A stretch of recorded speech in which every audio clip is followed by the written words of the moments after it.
तो ज्योतिष रत्नाकर के रहस्यमय सूत्र के सेकंड पार्ट में आपका फिर से एक बार स्वागत है। आई होप कि आपको फर्स्ट पार्ट बहुत अच्छे तरीके से समझ में आया होगा। आपने अपनी कुंडली पर उसको लगा के देखा होगा और आपको रिजल्ट भी मिले होंगे। तो चलिए सेकंड, अब आपको लास्ट सेकंड पार्ट में कुछ बताया जाए कि अब एक सूत्र ये होता है कि आपकी कुंडली का जो सेकंड हाउस है ये वाला, ये बताता है आपके बैंक बैलेंस के बारे में। 11th हाउस बताता है कि आपका आने वाला पैसा कैसा होगा।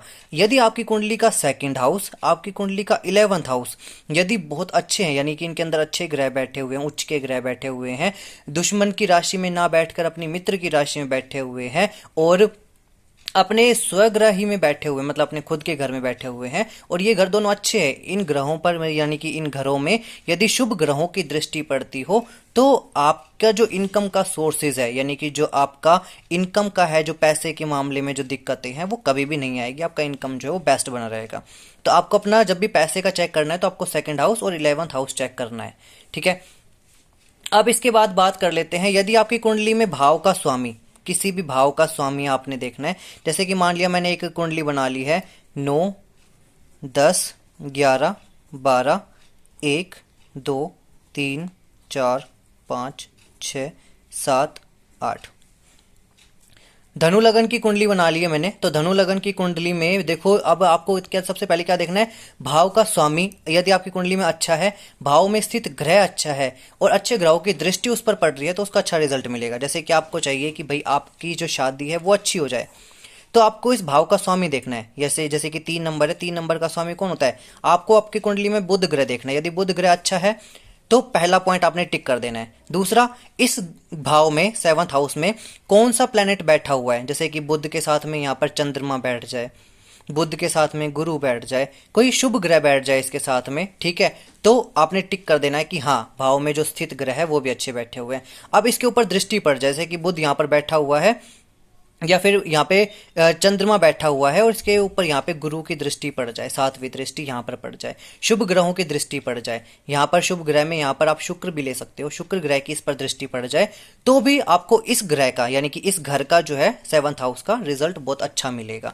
एक रिजल्ट, एक जो फॉर्मूला है यानी कि जो सूत्र है वो ये भी बताता है कि आपकी कुंडली में भाव का स्वामी, भाव का स्वामी देखना है आपने, फिर भाव में स्थित ग्रह को देखना है आपने कि आपके भाव में कौन सा ग्रह स्थित है, उसके ऊपर अब किसकी दृष्टि पड़ रही है। दृष्टि शुभ ग्रहों की पड़ रही है तो और भी अच्छी बात है, ठीक है। तो आपको इस घर का अच्छा रिजल्ट मिलेगा। सेम ऐसे आप अपने घर, गाड़ी, मकान के को देख सकते हो, आप अपनी एजुकेशन को देखते हो, अपनी वाइफ, अपने बच्चों के बारे में देख सकते हो। तो ऐसे काफ़ी सारी चीज़ों के बारे में आप देख सकते हो।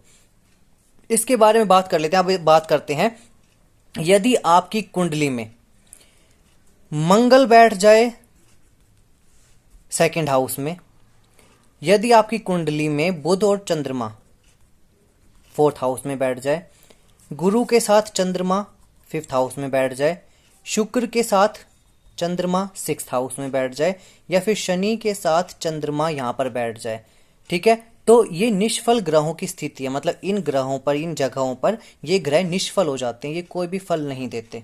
जैसे कि मंगल सेकंड हाउस में, इसके बाद मंगल यहाँ पे, इसके बाद 4th हाउस में बुध और चंद्रमा बैठ जाए तो दोनों निष्फल हो जाते हैं। इनफैक्ट अगर बुध और चंद्रमा एक साथ बैठे हुए हैं तो इस इंसान को पैतृक संपत्ति में कभी भी पैतृक संपत्ति लेने में दिक्कतें आती है। मतलब पैतृक संपत्ति जो है वो इसको ऐसे इंसान को नहीं मिलती, उसमें बाधाएं आती है। चंद्र के साथ सूर्य की भी जो युति है वो भी निष्फल मानी जाती है। तो निष्फल का मतलब कि ऐसे ग्रहों की स्थिति, अगर गुरु चंद्रमा 5th हाउस में है, शुक्र और चंद्रमा यहाँ पर है, शनि और चंद्रमा यहाँ पर है, तो ऐसे में निष्फल ग्रह बन जाते हैं। मतलब ये आपको कभी कोई फल नहीं देंगे। अब इसके बाद बात कर लेते हैं सेकंड हाउस का लॉर्ड, यानी कि सेकंड हाउस का स्वामी। जैसे कि यहाँ पर 10 नंबर लिखा हुआ है तो 10 नंबर का स्वामी कौन है, शनि ग्रह।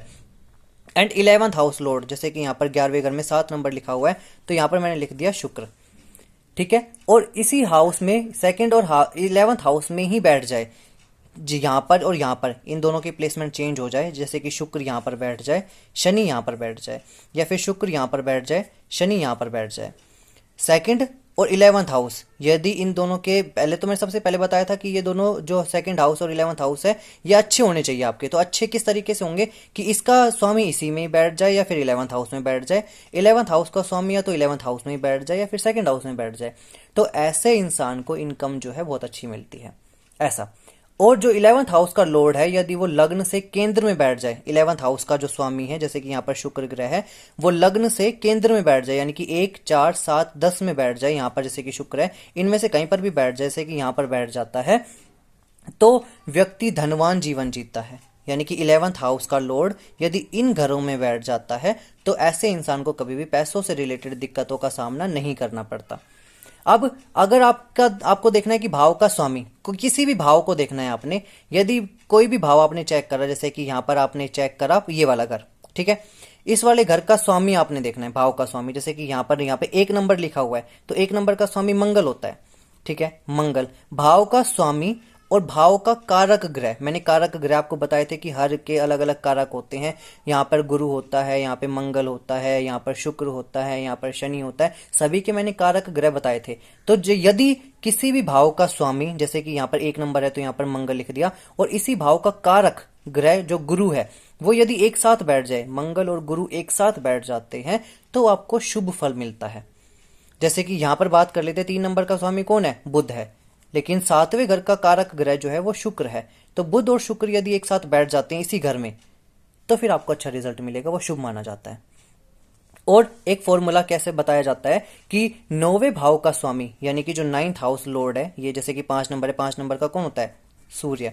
तो 9वें घर का स्वामी जिस घर में बैठा हुआ है उस भाव की राशि का स्वामी भाग्य का कर्ता होगा, आपका भाग्य कर्ता, यानी कि यदि आप उस राशि का रिलेटेड सारा काम करते हो तो वो आपका भाग्य कर्ता कहलाता है। जैसे कि 5 नंबर यहाँ पर लिखा हुआ है, तो 5 नंबर 9वें भाव का स्वामी मैंने लिख दिया सूर्य।